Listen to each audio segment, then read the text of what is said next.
ഇതാണെങ്കിൽ നമുക്ക് എക്സാമിലേക്ക് വലിയ പ്രശ്നം വരുന്നുമില്ല. പക്ഷെ അങ്ങനെ ആകുമ്പോൾ ഇതൊരു വേസ്റ്റ് ആയിട്ട് അല്ലെങ്കിൽ ടൈം വേസ്റ്റ് ആക്കുന്നതായിട്ട് തോന്നുന്നുണ്ടോ? ഇല്ല. കാരണം ഇത് എന്റെ ഭാവിക്ക് വേണ്ടിയാണ്. അത് ഓരോ കുട്ടി അങ്ങനെ ചിന്തിക്കുമ്പോഴത്തേക്കും അവരുടെ ഭാവിക്ക് വേണ്ടി ഇത് ഉപയോഗമാണ്. അപ്പോൾ നമുക്കിപ്പോ എക്സാമിന് ഇത് അത്യാവശ്യമാണ്. എക്സാമിൽ ഇംഗ്ലീഷ് ആണ് നമ്മുടെ എക്സാമുകൾക്കെല്ലാം അത്യാവശ്യം ഒരു വിഷയം. അപ്പോൾ ഈ ഘടകം നമുക്ക് എന്നും മുന്നോട്ട് വേണം. അപ്പോൾ നമ്മൾ അത് ഒരു ഇമ്പോർട്ടൻസ് ആയിട്ട് എടുത്തുകൊണ്ട് ഇത് പഠിക്കുകയാണെങ്കിൽ നമുക്ക് വളരെ എളുപ്പമായിരിക്കും. എങ്ങനെയാണ് മാഡം ഇപ്പോൾ ഇത് മൂന്നാമത്തെ പ്രാവശ്യമാണ് നമ്മൾ ഈ ചലഞ്ച് മലയാള ജനതാ ന്യൂസ് വഴി റെക്കോർഡ് ചെയ്യുന്നത്. എങ്ങനെയുണ്ട് ഈ ഒരു മൂന്നാം വർഷത്തേക്ക് കടക്കുമ്പോൾ പാരന്റ്സിന്റെ ഭാഗത്തുനിന്ന് അതോടൊപ്പം തന്നെ കുട്ടികളുടെ ഭാഗത്തു നിന്നുള്ള ഒരു റിയാക്ഷൻ? ഫസ്റ്റ് ഓഫ് ഓൾ കുട്ടികളുടെ ഭാഗത്ത് നല്ലൊരു പെർഫോമൻസ് അവർ കാഴ്ചവെച്ചിരിക്കുന്നത്. നമുക്ക് ഒരു 120ഓളം കുട്ടികളാണ് ഇപ്പോൾ പ്രിലിമിനറി ലെവൽ ജയിച്ചതിന് ശേഷം സെമി ഫൈനലിൽ വന്നിരുന്നത്. അപ്പോൾ 120ഓളം കുട്ടികളും 5 കാറ്റഗറികളായിട്ടാണ് മത്സരിച്ചിരിക്കുന്നത്. ഇപ്രാവശ്യം ഞങ്ങൾക്ക് കാറ്റഗറി 1 കൂടി ഉണ്ട്. അതായത് LKG ആൻഡ് UKG സ്റ്റുഡൻസും കൂടി ഇപ്രാവശ്യം നമുക്ക് മത്സരിച്ചിട്ടുണ്ട്.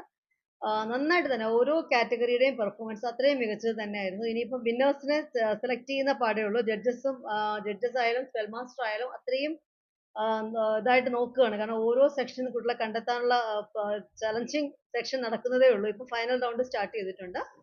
ഏതായാലും നല്ല രീതിയിൽ രാവിലെ 9:30 തന്നെ ഏകദേശം എല്ലാ പാരന്റ്സും എത്തിയിരുന്ന കുട്ടികളുമായിട്ട് അതനുസരിച്ച് തന്നെ നമ്മുടെ ഫസ്റ്റ് റൗണ്ട് സ്റ്റാർട്ട് ചെയ്യാൻ പറ്റിയിട്ടുണ്ട്. എല്ലാം ഓൺ ടൈം തന്നെ കംപ്ലീറ്റ് ചെയ്യാൻ പറ്റിയിട്ടുണ്ട്. സ്പെൽ ചാമ്പ്യന് ക്യാഷ് പ്രൈസ് കൊടുക്കുന്നുണ്ട്. Cash prize 3000 with trophy and certificates.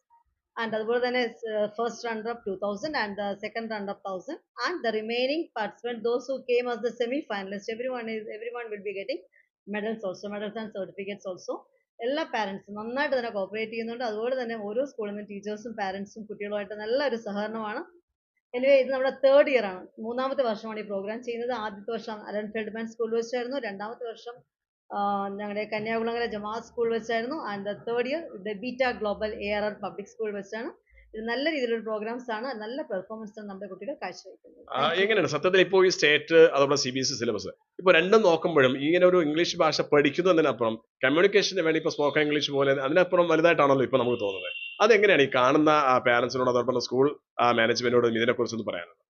അല്ല, നമുക്കിപ്പോ സ്പെൽ ചാലഞ്ച് എന്നൊരു ബുക്കുണ്ട്. അപ്പൊ ഈ ഒരു സ്പെൽ ചാലഞ്ചിൽ ഞങ്ങൾ കുട്ടികൾക്ക് കുറച്ച് നല്ല വേർഡ്സ്, അതായത് അവർക്ക് ഇൻട്രസ്റ്റിംഗ് ആയിട്ട് വരുന്ന കുറെ വേർഡ്സ്, അല്ലെങ്കിൽ എങ്ങനെ അതിന്റെ അടുത്ത ലെവലിലോട്ട് എത്താമെന്ന് കുട്ടികൾക്ക് മനസ്സിലാക്കുന്ന രീതിയിലുള്ള കുറച്ച് പോർഷൻസ് നമ്മൾ ആഡ് ചെയ്തിരിക്കുന്നത്. അപ്പൊ അതനുസരിച്ച് തന്നെ നന്നായിട്ട് കുട്ടികൾ പെർഫോം ചെയ്യുന്നുണ്ട്, അത് പ്രിപ്പയർ ചെയ്ത് വരുന്നുണ്ട്.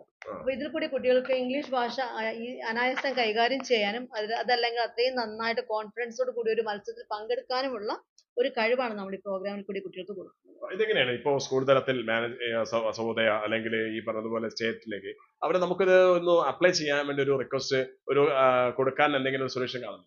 ഞങ്ങൾ എല്ലാ വർഷവും അടുത്ത വർഷം മുതൽ ബിഗിനിങ്ങിലായിരിക്കും നമ്മുടെ ഈ പ്രോഗ്രാം നടക്കുക. അപ്പൊ നമുക്ക് ഓൺലൈനും